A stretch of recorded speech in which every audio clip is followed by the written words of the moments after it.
What is up, everybody? Happy Halloween. Little Rangers reviews. It's been a while since I've gotten a review Ranger game. Unfortunately for yours truly, I literally feel like I work every single time the Rangers have a game, and I work nights. So it's unfortunate. I didn't get to watch the Boston game, even though maybe that was a good thing. I got to see most of the Lightning game, the one that we're about to review. And who do we play before for Boston? Washington? That we lost 4-1. Something like, I don't know. Anyways, today we're talking about the Tampa Bay Lightning game. We beat the Tampa Bay Lightning, which is on paper the best team in the NHL, in my opinion. I see a lot of people, not a lot of people, I saw a couple people online saying, "Oh, you beat us without Victor Hedman." Okay, well, after you guys have Victor Hedman, you have Mikhail Sergachev and Ryan McDonough. We were missing our number one center, Mika Zibanejad. Behind Zibanejad, we have Ryan Strome, Philip Hedl, Elias Anderson, and Brett Howden. I feel like, in the grand scheme of things, the Rangers losing Mika Zibanejad is worth a lot more than the Tampa Bay Lightning losing Victor Hedman. Hedman's a stud, superstar. Zibanejad's elite. You look at the replacements here, like Sergachev and McDonough, pretty close to elite, if not elite. Ryan Strome and Hedl and all those guys, I wouldn't call them elite. I would call them third-line centers at best right now. Okay, anyways, moving on. Let's talk about the game. When the Lightning went up 1-0, which sick freaking goal, by the way, that was dirt. When the Lightning went up 1-0, I thought we were going to get dominated, but we turned it around so freaking quick after that. It's like, all right, the boys are buzzing. We got this. D'Angelo had another awesome game. I think he walked out of there with 2 helpers. The Buchnevich pass to the Philip Hedl goal was awesome. If anybody needed to score that game, it needed to be Philip Hedl. This kid needs to stick in the lineup. He's got to find his place. And hopefully Kravtsov sitting at home smiling just a little bit, thinking that, yeah, he might get a chance this year, seeing that Philip Hedl can come up and do it, he can do it. Kakko, dude, that was on purpose, that double deflection. He did it all by himself. He knew what he was doing. It was good to see Kakko score. The kid needed it. He needed a little buzz going. Freaking Adam Foxy, I love it, coming in and spanking in that rebound off the rebound shot. I think it was Stromer that gave him the rebound shot. Freaking money. Yeah, it was just an awesome game.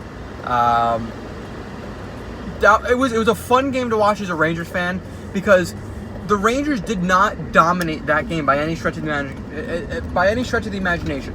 Shots, time of possession, we didn't dominate at all. It seems like we were finally getting the bounces, pucks were going in.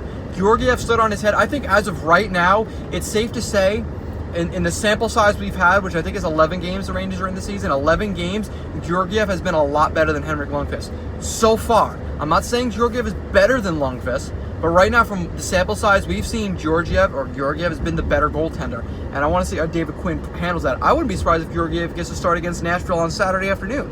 I mean, why not give him the start? I mean, he just freaking... he had a freaking hell of a performance against the Tampa Bay Lightning. Let him go against the Preds. I don't have the stat sheet in front of me. Oh, no, I'm not wearing a shirt. I'm sweating right now. It's Halloween in North Carolina, and my thing is reading 86 degrees out right now. I am freaking dying. I got the AC on full blast. I am sweating. And it's not even like a dry heat. It's a humid heat because we got rain today. Yeah, I don't got the stat sheet in front of me. Man, that was a fun game to watch. I want to say, though, they probably had us in the faceoffs by a pretty good margin. I feel like we didn't win very many faceoffs again, which has been a problem so far this season. One second. Big problem the Rangers have had has been winning faceoff, at least from what I've seen. I think who else had a good game? Georgiev, D'Angelo, Fox played for... Oh, Libor Hayek. I think Libor Hayek played over 21 minutes. F yeah, man. I mean, this kid went from a near damn whipping dog at the beginning of the season, like, probably not ready for the show, maybe 13, 14, 15 minutes a night. From my perspective, I presumed he was either going to get replaced by Lindgren or Brendan Smith at some point during the season. He didn't, and he chewed up some big minutes and looked friggin' awesome against Tampa Bay. And another guy, Ryan Lindgren, he didn't play too much, but Lindgren had a friggin' awesome game too. So two really good games out of those. One really good game out of those two young guys on defense that we're hoping to that'll stick around for a little while, at least till Keandre and Nils get here. I think, honestly, is what we're going to see in a couple of years. So you got Shea, Trouba, Fox right now on the roster that probably will not be going anywhere. The reason I say, even though Brady Shea has been a bit shaky this year, the reason Brady Shea's not going anywhere is because Brady Shea was a big part of getting Jacob Trouba here, and Jacob Trouba is the best defenseman on the Rangers by a long time. There's not really anybody close to Jacob Trouba level right now. Performance-wise, you can argue that D'Angelo and Trouba are on the same level just in terms of overall performance and what they're doing, but you could tell Jacob Trouba is just a stud. I mean, he's sick. I wish he was a better skater and a little bit more agile, but I'm not gonna lose sleep over him. But what we're gonna see Trouba, Fox, Shea as the 1, 2, 3 on a roster right now. Lindgren and Hayek are gonna be fighting for spot number 6, because when Nils Lundqvist and Keandre Miller come over, I mean, Keandre Miller, I mean, if he has another good season in the NCAA, we could see him in the NHL or AHL as soon as next season. And Nils Lundqvist has had a hell of a start. Last I checked, he had like 9 points in 12 games in the SHL, was logging top pair minutes, and was just freaking eating in the SHL. So hopefully that keeps up, and Nils finds himself in Rangers top 6 detox next season. But Hayek and Lindgren, there's no way both of them are going to be here in the long haul. Going to come down to one of them, especially since they're both lefties.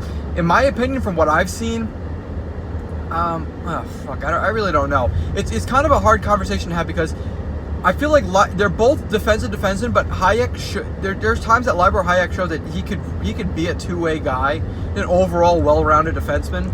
I think the Rangers have more invested in Libor Hayek, considering this is the guy we got for Ryan McDonough, and Ryan Lindgren was not a toss-in, but kind of a sweetener in the Rick Nash trade, which we friggin' stole, by the way. I mean, Jesus.